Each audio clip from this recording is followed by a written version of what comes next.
Hello everyone, welcome back to my channel. मु तितनी आपण मानक आउ एक नवा वीडियो स्वागत करछि। आज आम जानिबा मार्च मासरे लिली गछर केमती केयर नबा। देखंतु मोर सब फूल आसीगलानी, कढ़ भी आसीगलानी। आम देखा कौन केमती लगेले फूल बहुत सारा आसब आउ जदि छोट पट्रे लगे बड़ पटू के रिपोर्टिंग करवा। चलतु प्रस्तुत करवा। लिली गछ खरा दिने फूल फुटी थाए। फेब्रुआरी मार्च भितर आरंभ हो जाए फूल।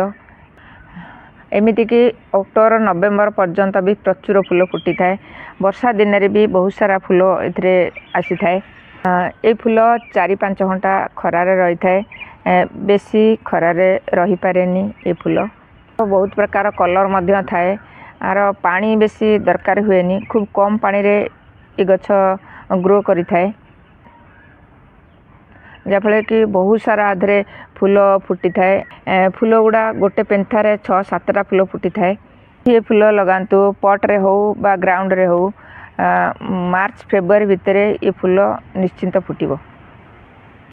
जो लोकंकर फूल आसुनी मार्च एप्रिल रे देखिए से बॉल गुड़ा मैच्योर हो नथिबो, जहाँफल कि फूल आसी पारि न थाए। किंतु ताकू लगे दियंतु, आसंता वर्ष को से निश्चिंत फूल आसीजिवो। जदि बहुत मात्रा रे फूल आसुनी, एमती गोटे दिटा फूल होइकी रही जाउची, ताहले bone meal, cow dung compost, vermicompost ए सब को न्यूट्रिशन बहुत सारा आसीजिवो। ग्रोथ मध्य बहुत बढ़िया हबो आउ जल्दी फूल मध्य आसीबो। ए गछ को बोन मिल फॉस्फोरस बहुत पसंद होता है, जहाँफल कि न्यूट्रिशन भल भाव पाई थाए। ए फूल मध्य बहुत सारा फुटी थाए। चलते आज आम आपको रिपोर्टिंग करदे। ये गत वर्ष यही पट्रे लगे देथिली, जहाँफल कि ए वर्ष पत्र आसेनी किंतु फूल आसीगला, कड़ फूल आसीगला। ताको आम रिपोर्टिंग केमती करवा।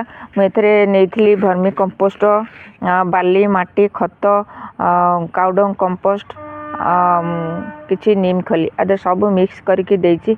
आम यही गछ को रिपोर्टिंग आज करवा।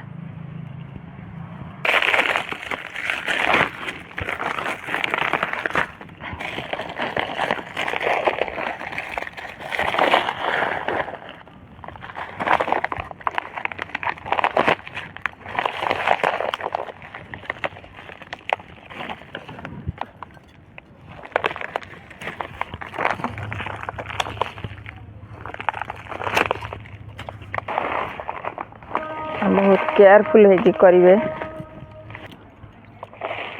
देखु केते सारा केते बड़ बड़ बॉल सब है।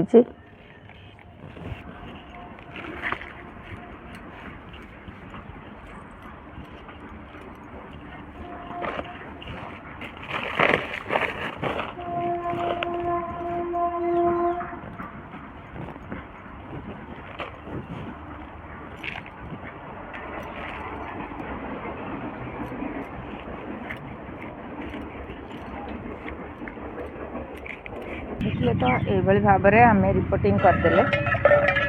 किसी हलदी पानी देदेबा। थरे जदि साफ फंजीसाइड अच्छी ताहले आपण मैंने ये भाव में ता मूल दे दिंतु, जहाँफल कि कौन पोक लगे उई लगे। चलते देखा ग्राउंड रे जो लगे केते सुंदर ग्रोथ सब करी। गत वर्ष एगुड़ा सब लगे ग्राउंड रे। देखु तार पुआ सहित फूल पूरा पलि आसी। ये गोटे अलगा कलर गछ एथरे आसीनी। गोटे गोटे पेंथारे केते केते फूल आसी, सुंदर देखा जाउची। बहुत सारा आधे आउरी पुआ आसीगलानी। केते बड़ बड़ पुआ देखंतु। देखले तो आपण मानकर जदि एभली गछ अछि ताले एभली भाव में आपण माने तार केयर नियंतु आ बहुत सारा फूल पांतु। ए छोट वीडियो जदि आपण मानकु भल लगी थाए ताले लाइक कमेंट शेयर करिवे। आ मो चैनल जदि आपण माने नुआ देखुचंदी ताले गोटे सब्सक्राइब करिवे। आज पय एतिकी पुणी आसीबी आ एक नुआ वीडियो नुआ टॉपिक सहित। तते पर्यंत गछ लगौथांतु, भले थांतु। जय जगन्नाथ।